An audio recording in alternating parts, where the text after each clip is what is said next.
তাপমাত্রা বেশি থাকলেই সাধারণত এই হেয়ার ক্র্যাকটা আসে।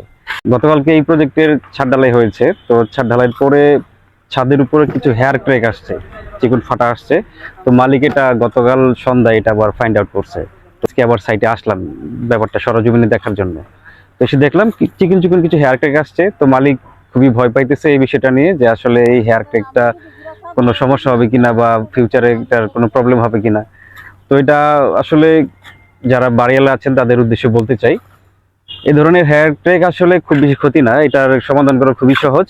গ্যারাটিন দিয়ে থাকি, ওইভাবে গ্যারাটিন দিলেই, সিমেন্টের যে ঘোলাটা বলে ওটা দিলেই এটা সমাধান করা সম্ভব।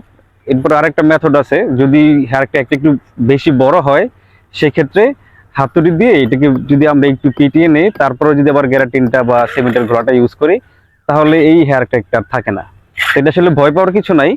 এইটা সাধারণত হয়ে থাকে যদি টেম্পারেচার বেশি থাকে বা রোদের তাপ যদি বেশি থাকে, তখন এই সাধারণত হেয়ার ক্র্যাকটা চলে আসে।